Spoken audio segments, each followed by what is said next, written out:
Muitas vezes, olhamos para o passado para nos compreendermos a nós mesmos. Esta noite, voltamos a nossa atenção para o ano de 1872 e para a solene história de George Covacoresses. É um caso que nos recorda que, por detrás dos registros históricos, existem pessoas reais, cujas vidas foram irrevogavelmente alteradas pelos acontecimentos que ocorreram. Esta é a história delas, da melhor forma que pode ser contada. O capitão George Covacoresses foi um homem cuja vida parecia um romance de aventuras. Nascido na ilha grega de Chios, ficou órfão em criança durante o brutal massacre de 1822 pelo Império Otomano. Resgatado e trazido para a América, foi adotado por Alden Partridge, o fundador da Academia Militar que mais tarde se tornaria a Universidade de Norwich. Entrou para a Marinha dos Estados Unidos e embarcou numa carreira distinta que o levou por todo o globo. Serviu como guarda-marinha na famosa expedição de exploração dos Estados Unidos, cartografando vastas áreas do Pacífico e da Antártida. Durante a Guerra Civil Americana, o seu comando do USS Saratoga foi marcado pela bravura, levando à captura de vários navios confederados. Em 1867, reformou-se com o posto de capitão, instalando-se numa vida mais tranquila com sua família na pitoresca cidade de Litchfield, Connecticut. Era um herói de guerra respeitado, um homem de estatuto e um símbolo do sonho americano. A sua vida dramática, no entanto, estava destinada a ter um fim igualmente dramático e profundamente misterioso. O dia 3 de junho de 1872 começou como um dia normal para o capitão reformado. George Covacoresses, então com 66 anos, deixou a sua confortável casa em Litchfield para uma viagem de negócios à movimentada cidade portuária de Bridgeport, Connecticut. A sua viagem era rotineira, realizada para se encontrar com seu advogado e tratar de outros assuntos financeiros na cidade. Chegou a Bridgeport e passou o dia a tratar dos seus compromissos. Amigos que se encontraram com ele nesse dia descreveram o seu comportamento como normal, não dando qualquer indicação de qualquer angústia subjacente. Concluídos os seus negócios, o capitão Covacoresses planejava seguir viagem para a cidade de Nova York.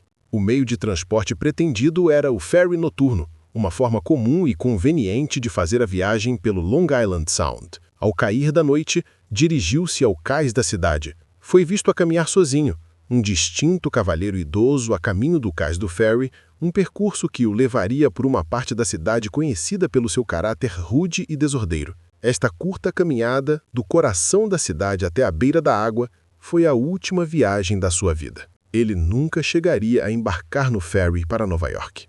À medida que a noite avançava, a área em redor do cais do ferry de Bridgeport tornava-se silenciosa. Foi ao longo de um passadiço de madeira conhecido como West End Plank Walk, um caminho que conduzia aos barcos de passageiros, que uma descoberta foi feita. Pouco antes das 21 horas, transeuntes encontraram o corpo de um homem bem vestido estendido no chão. Era o capitão George Covacoresses. Tinha sido alvejado. A cena inicial foi de choque e confusão. A suposição imediata da polícia local e dos cidadãos que se reuniram foi clara e inequívoca. Este condecorado herói naval tinha sido vítima de um crime violento. A teoria que se instalou com a velocidade de um relâmpago foi a de que o capitão tinha sido abordado por salteadores, um termo comum para assaltantes de rua, enquanto se dirigia para o ferry. Presumiu-se que tentaram roubá-lo, e quando ele resistiu, balearam-no e fugiram na noite. A notícia se espalhou rapidamente por Bridgeport e arredores. O assassinato de uma figura pública tão proeminente e querida numa rua da cidade foi um escândalo. Foi uma afronta à ordem civil, e o clamor público por justiça foi imediato e imenso. A cidade foi dominada por uma única narrativa. Um herói tinha sido insensivelmente abatido por criminosos comuns. Nos dias que se seguiram à descoberta, a teoria de um assalto que correu mal solidificou-se como o único foco da investigação policial. As autoridades de Bridgeport estavam sob enorme pressão para resolver o crime e restaurar a confiança pública. Acreditavam que o capitão Kouvokoresis, um homem de porte militar, não se teria submetido docilmente a um assalto. A narrativa era que ele lutou contra os seus agressores, que depois o balearam na luta que se seguiu.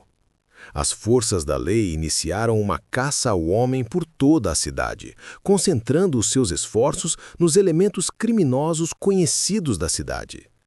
Detiveram dezenas de indivíduos com reputação de crime de rua, vadiagem e violência. A imprensa atiçou as chamas da ira pública, publicando histórias sensacionalistas sobre a ilegalidade da zona portuária da cidade e exigindo a rápida captura e condenação dos assassinos do capitão. Toda a investigação se baseava na crença de que este era um caso simples de crime de rua. Todas as informações foram interpretadas através desta lente. A polícia não procurava um motivo complexo. Procurava os bandidos que acreditava serem responsáveis por um ataque brutal e oportunista. A intensa rusga policial rapidamente se concentrou num grupo de homens que fazia parte de um grupo de criminosos pouco coeso, conhecido como a Gangue de Bridgeport. Dos muitos indivíduos interrogados, os investigadores começaram a construir um caso contra dois irmãos, Michael e Thomas Lino, e o seu associado, Owen McKenna. Estes homens tinham registro criminal e eram conhecidos por frequentar a área em redor das docas. O caso da acusação começou a formar-se em torno de provas circunstanciais. Um informador afirmou ter visto os irmãos Lino perto do local do crime por volta da hora em que ocorreu. Outra testemunha declarou ter visto dois homens a lutar com um cavalheiro mais velho. A polícia acreditava ter encontrado seus culpados. Michael e Thomas Lino foram formalmente presos e acusados do assassinato do capitão George Kouvokoresis.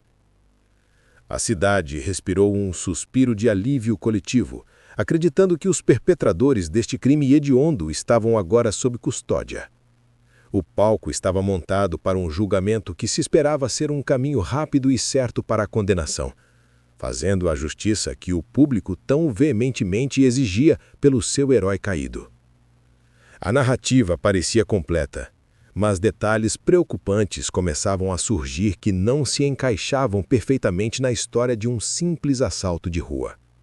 Enquanto a acusação preparava o seu caso contra os irmãos Lino, peças-chave de prova da cena do crime começaram a lançar dúvidas sobre a teoria do homicídio durante o assalto. A primeira e mais significativa contradição foi o estado do corpo do capitão quando foi encontrado. Embora a polícia e o público presumissem que o roubo era o motivo, o capitão Kouvokoresis não tinha sido roubado. Guardados nos seus bolsos estavam o seu dinheiro e, mais notavelmente, o seu valioso relógio de ouro e corrente. Era altamente improvável que bandidos de rua, tendo ido ao ponto de balear um homem, fugissem sem levar itens tão facilmente acessíveis e valiosos. Este fato minava fundamentalmente toda a teoria do crime da acusação. Por que os salteadores assassinariam um homem, mas deixariam um saque para trás? Além disso, um exame mais detalhado do local revelou a falta de quaisquer sinais significativos de luta. As roupas do capitão não estavam rasgadas ou desarranjadas de uma forma que sugerisse uma luta violenta. O estado arrumado da sua pessoa parecia inconsistente com a batalha desesperada de vida ou morte que os investigadores tinham imaginado. Estas inconsistências foram inicialmente minimizadas pelas autoridades, mas criaram uma corrente de dúvida que em breve se tornaria mais forte. A narrativa de homicídio foi dramaticamente desafiada por uma nova e surpreendente descoberta. Algum tempo após a investigação inicial, uma pequena pistola Derringer de um só tiro foi encontrada na relva perto de onde o corpo do capitão jazia. Um exame mostrou que tinha sido disparada recentemente. Quando esta descoberta foi associada a um olhar mais atento ao ferimento do capitão, surgiu a possibilidade de um cenário totalmente diferente. A bala tinha entrado no seu corpo através da anca direita, subiu e alojou-se perto do coração. Peritos médicos começaram a questionar se tal ferimento poderia ter sido infligido por um agressor durante uma luta. Era, no entanto, inteiramente consistente com um ferimento auto-infligido, se a arma tivesse sido mantida contra o corpo num ângulo específico. Esta prova física levou a um olhar mais profundo sobre a vida pessoal do capitão. Embora publicamente fosse um herói respeitado, investigações privadas revelaram que ele enfrentava dificuldades financeiras significativas. Amigos e familiares, quando pressionados, admitiram que ele parecia mais ansioso e retraído nas semanas que antecederam a sua morte. A sua viagem a Bridgeport tinha sido para gerir as suas finanças problemáticas. A imagem do herói imperturbável começou a ser substituída pelo retrato de um homem envelhecido a lutar com dívidas e o medo de perder o seu estatuto. A teoria do suicídio, outrora impensável, era agora uma alternativa crível e convincente. Quando Michael e Thomas Lionel foram finalmente a julgamento, os seus advogados de defesa tinham um novo e poderoso argumento. Desmantelaram sistematicamente a teoria de homicídio durante o assalto da acusação, apontando para os fatos inconvenientes que as autoridades pareciam ter ignorado. Salientaram que os objetos de valor do capitão foram deixados intactos. Apresentaram a descoberta da pistola Derringer como prova crucial. Chamaram peritos médicos que testemunharam que a trajetória da bala era muito mais indicativa de suicídio do que de homicídio. A defesa pintou um quadro plausível de um homem orgulhoso, sobrecarregado pela ruína financeira, que escolheu por fim a sua vida de uma forma discreta, na esperança de poupar à sua família a vergonha associada ao suicídio no século XIX. A acusação, em contraste, ficou com um caso fraco e circunstancial. As suas testemunhas-chave não eram fiáveis e não tinham uma explicação convincente para o fato de os supostos ladrões terem deixado para trás o relógio e o dinheiro do capitão. O júri foi confrontado com duas narrativas concorrentes. Após deliberarem, regressaram com o seu veredito. Michael e Thomas Lionel foram considerados inocentes. Foram absolvidos de todas as acusações e postos em liberdade. O julgamento, que se esperava que trouxesse um desfecho, fez o oposto. Tinha ilibado os acusados, mas não tinha oficialmente resolvido o caso. A absolvição dos irmãos Lino deixou a morte do capitão Colvo Coressis num estado de limbo oficial. O tribunal tinha rejeitado a teoria de homicídio, mas as autoridades de Bridgeport nunca reclassificaram formalmente a morte como suicídio. Para o público, isto criou um mistério não resolvido e profundamente perturbador. Surgiram dois campos distintos e irreconciliáveis. Muitas pessoas, incluindo a própria família do capitão, recusaram-se firmemente a acreditar que ele teria tirado a própria vida. Para eles, o suicídio era um ato de cobardia e desespero, incompatível com o caráter do corajoso oficial naval que conheciam. Aferraram-se à crença de que ele tinha sido assassinado e que os seus assassinos, fossem os irmãos Lino ou outra pessoa, tinham escapado à justiça. Do outro lado, muitos que tinham acompanhado o julgamento ficaram convencidos pelas provas apresentadas pela defesa. Viram os problemas financeiros, a descoberta da pistola e a natureza peculiar do ferimento como indicadores claros de suicídio. A imprensa, que outrora defendera a teoria do homicídio, publicava agora longos artigos a debater as provas, deixando o público tirar as suas próprias conclusões.